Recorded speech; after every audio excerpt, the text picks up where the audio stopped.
44 সন্তানের পিতা ডাক্তার মুজিবুর রহমান। অবাক হচ্ছেন? এটা কি করে সম্ভব?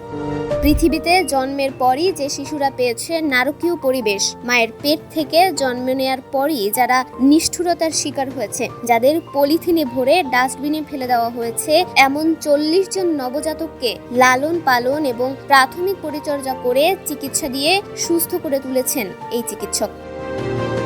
যাদের সন্তান নেই এমন পিতামাতাকে আদালতের মাধ্যমে দত্তক দিয়েছেন বেশিরভাগ শিশুকে, যাদের নিয়মিত খোঁজ খবর রাখছেন তিনি। 2023 সালের মার্চে নারায়ণগঞ্জের রূপগঞ্জের ডাস্টবিন থেকে উদ্ধার হওয়া একটি শিশুকে মাথা থেতলে যাওয়া অবস্থায় ভর্তি করা হয় মাতওয়াইল শিশু স্বাস্থ্য ইনস্টিটিউটে। এই ইনস্টিটিউটে সহযোগী অধ্যাপক এবং নবজাতক বিভাগের প্রধান ডাক্তার মুজিবুর রহমান। শিশুটিকে 10 দিন রাখতে হয় লাইফ সাপোর্টে।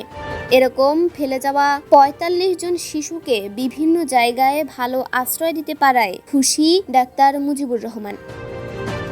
যেসব মা বাবা পৃথিবীতে এনে তাদের সন্তানের দায়িত্ব নিতে চান না, সেই শিশুদের ফেলে না দিয়ে তার কাছে দেওয়ার অনুরোধ জানান ডাক্তার মুজিবুর রহমান। এই ডাক্তার জানান, কুড়িয়ে পাওয়া কোনো শিশুর জন্য একটি পরিবার খুঁজে দেয়া এবং সন্তানহীন কোনো দম্পতিকে সেই শিশুর অভিভাবকত্ব পাইয়ে দেওয়ার আনন্দের চেয়ে বড় কোনো আনন্দ নেই।